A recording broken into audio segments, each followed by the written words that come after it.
What is up, good people?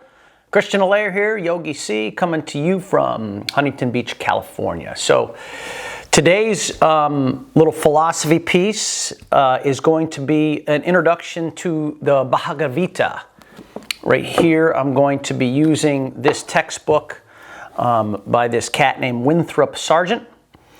And I'm just going to give a little introduction of what the story is about.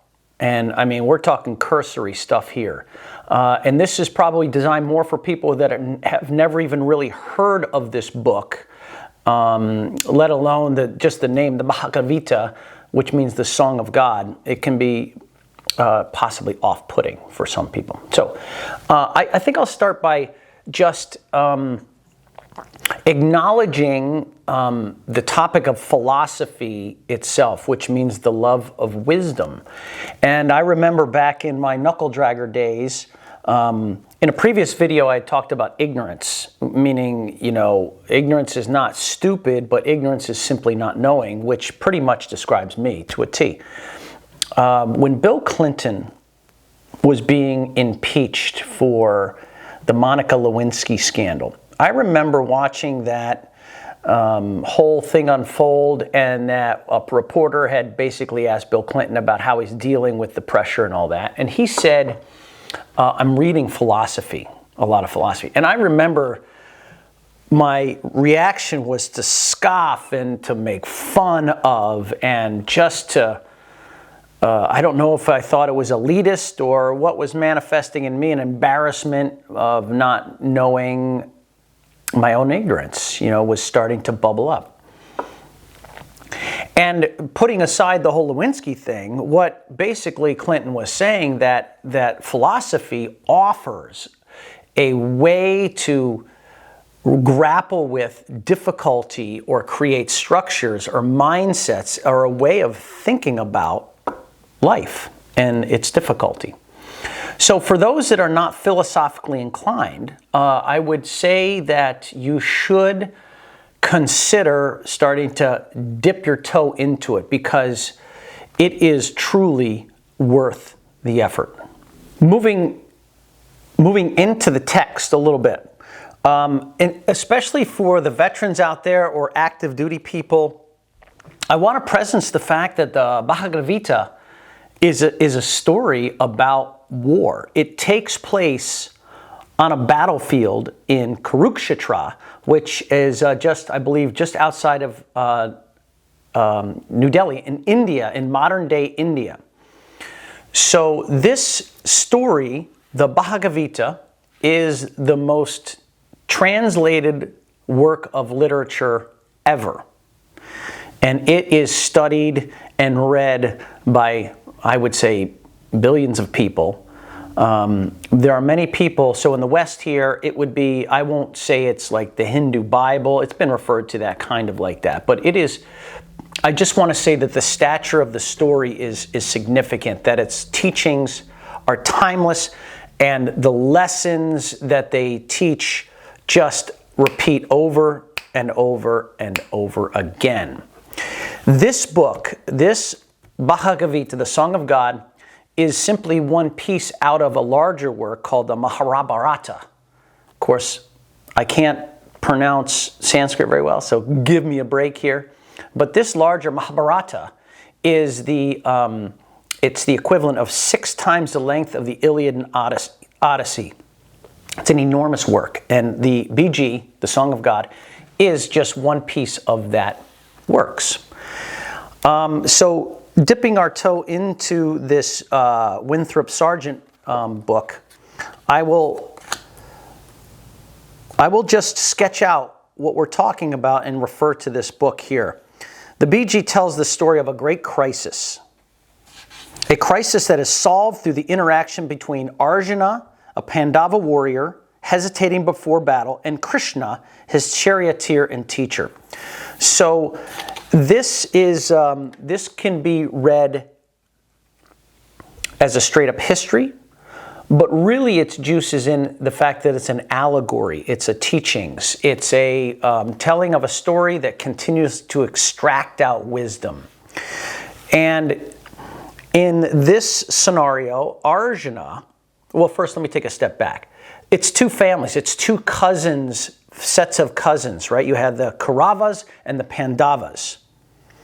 And one family has 100 sons, and those sons were born from this blind king named, I can't pronounce his name, Drashtastra, I think is how you pronounce his name, okay? That's one side of the family. Then you have the other side of the family, the Pandavas, and there are five cousins there, and one of them is Arjuna, right? So you have 100 and you have 12. In the larger Mahabharata, there is a card game, a craps game, so to speak. And in this craps game, the two cousins, 100 sons, and then the other 5, in a predetermined way, they say, okay, we're going to do this game, and the losers have to give up the kingdom, for 12 years. And so the 5 brothers, they play the game, 5 brothers lose, and they have to give up the kingdom for 12 years, of which they do. And then at the end of the 12 years, when the contract of giving up the kingdom comes due, the 100 brothers say, sorry, we're not giving it back up. So they broke the contract. And this is what sparked this enormous war. And in the Bhagavad Gita, at the start, Arjuna, the warrior, the prince, his charioteer is Sri Krishna. And Krishna is an avatar. He is the human form of God. And so this entire story, the BG, is a conversation that happens between Arjuna and Krishna about the war, but much, much more. So Arjuna at the beginning has a crisis. In this battle, you picture two armies, one here on the left, one here on the right, and they're about to slaughter each other. The thing is, though, that Arjuna is getting ready to slaughter his cousins that he grew up with. He's getting ready to slaughter his uncle, who he loves, and all of the teachers and all of that, and he just has this crisis, and he puts down his bow and arrow and says to Krishna, his guide, his charioteer, and says, I cannot do that. Okay, I'm going to go ahead and read out of the book a little bit, the explanation. Arjuna, the prince, the warrior, asks Krishna to place the chariot in the center of the field, and then sees arrayed before him his teachers, uncles, brothers, sons, grandsons, and friends. The sight overwhelms him. It is clear that all will be slain, thinking that if all is destroyed, then kingdom and pleasure would be of no use. He throws down his bow, refusing to fight, his mind overcome with grief. In the chapters that follow, Krishna takes Arjuna on a philosophical journey, bringing into question Arjuna's attachment to both himself and others. The dialogue builds until Arjuna receives from Krishna a vision of totality that liberates him from his prior self-preoccupied identity, read ego. This experience prompts Arjuna to seek new answers from Krishna, answers that explain how to live with an understanding in which action becomes purposeful and liberating. So I will just, from here, just sketch out a couple of things that are dealt with within this works. And then maybe in follow-on videos, I can maybe just parse out and break down one of the pieces and then just talk about that. And again, for those at home that are tuning out, just your eyes are glazing over, you're making an enormous mistake. Especially in the age of coronavirus. This type of stuff gives you a way to think about the difficulties. What is happening with the coronavirus is just another shade of something that's been going on and repeats over and over and over again. So, one of the areas that it begins to deal with in conversation with Arjuna and Krishna, and remember Sri Krishna, the charioteer, is God incarnate. right? So God came down from Purusha, formed as Krishna, and now they're talking, okay? The purpose of life, yes, it deals with such grandiose things such as that. Happiness derived from the fulfillment of worldly desires does not last. As one grows old, one realizes that everything is transient. Wealth, possessions, health, and even life itself. Okay, that's pretty straightforward, especially for people that are aging. You start to really realize what is important, what is not. Then there is the crisis of self-identity. We have arms and legs. Our 5 sense organs of hearing, touch, sight, taste, and smell are superior to those limbs because they control a wider range of activity. So the book will start to parse out the differences between our physical appendages. It categorizes and places in hierarchy our sense organs versus the mind versus the intellect. Okay? It asks the question, who am I? The human soul contains a spark of the divine, the key attributes of which are indestructibility, indivisibility, and infinity. It talks about the human soul. The quest, the spiritual quest. When work becomes worship. Imprisoned in a cage, talks about the chains of desire and how it pulls us down into our lower order functions. The anatomy of human descent into the lower orders of being. Unselfish work, a mind purifier. Work without attachment, the way of meditation. Which is the better way?